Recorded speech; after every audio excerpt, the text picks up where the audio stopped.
Hey, it's Jeff. This is the day 2 video for the Viking Expeditions Antarctic Explorer trip on the Viking Octantis. When we last spoke, we were on a bus from the Hilton in Buenos Aires to the airport. It's about 4:30 a.m. It was a pretty uneventful trip. We got there, checked in at the airport, boarded a Aerolíneas Argentinas plane, and roughly a 3.5 hour flight from Buenos Aires to Ushuaia. Arrived at Ushuaia around 11 a.m. maybe, and got off, claimed our luggage. I'll give you a tip here. Use the restroom here in the luggage claim area.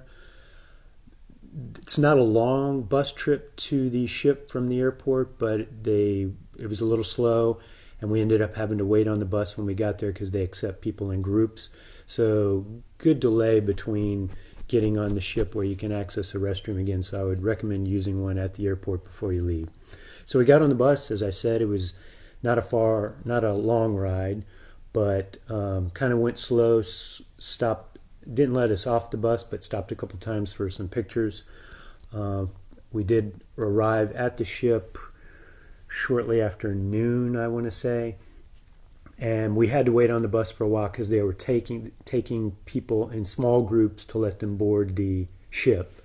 So when our group finally got called, maybe 45 minutes later, we board the ship. The process is that you get your room keys, you turn in your comfort check-in documents, then they escort you to a small little conference room, 2-3 people at a time, where you spit in tubes for the COVID test. And once you're finished with that and turn it in, then they take you to the next station where you get weighed, which is for potential use of the submarine. They have to balance the submarine from side to side, so they have to know what everybody who's going to be on a submarine trip weighs.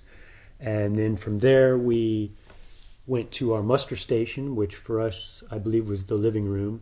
And we're shown there individually in small groups, like my wife and I, how to put on the large life vest that would be used in an emergency, not the day-to-day one you wear when you're on outings. From there, we're taken to our room. Our room in particular wasn't ready. A number of people's rooms weren't ready. I think we got there a little bit earlier than they expected.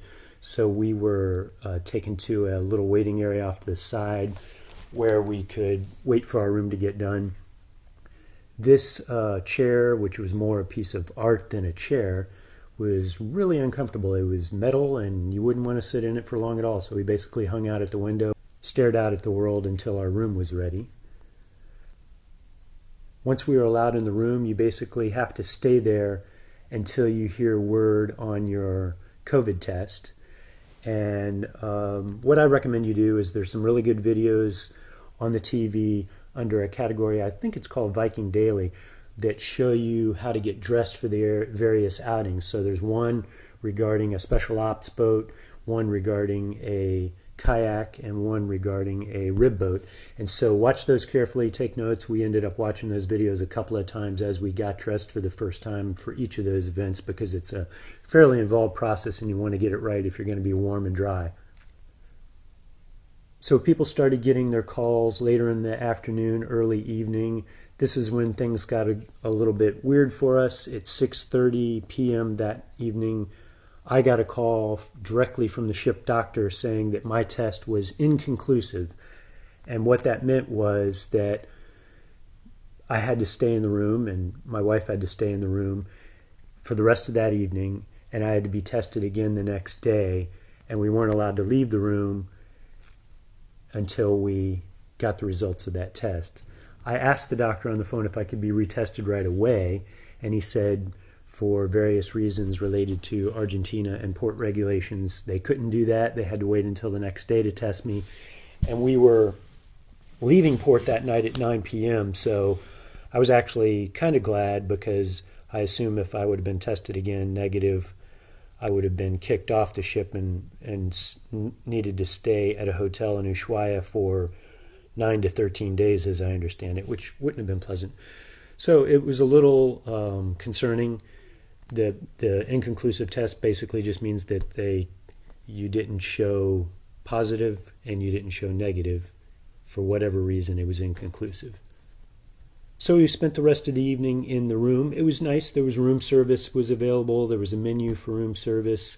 The TV selection, if you've been on a Viking ship before, is pretty good. It includes live TV channels, pre-recorded seasons of TV shows, pre-recorded movies. There's the Viking TV videos. There's TED Talks. There's a channel that shows a live map of your current location. There's a channel that shows a live bow camera of the ship. So you have a lot of stuff to keep yourself occupied for that evening. Most people were able to, somewhere around dinner time, leave their rooms and go and have a meal. And then there was some lecture events that you could go to that evening. Some of them were related to regulations about things you can and cannot do when you get off the ship in Antarctica, so we had to catch up on that the next day. Regardless, at 9 p.m. that night, the ship left the port, headed towards the Drake Passage, and that's when we took our seasickness pills. A lot of people on the ship used patches. A lot of people swore by them. Some people said they used them and they didn't work. We had contacted our doctor in advance of the trip and got a prescription anti-nausea medicine called Zofran, and we also brought some over-the-counter Bonine. That particular night we took Zofran because we weren't sure whether the Drake Passage was going to be rough or not, and it worked out really well. We didn't have any problems with the Drake Passage. But we'll pick that up on the Day 3 video coming up next. If you haven't subscribed yet, please click on the subscribe at the bottom to get a notification when the Day 3 video is released. And if this video is helpful to you, please click on the thumbs up to let YouTube know this is a valuable resource for folks like you.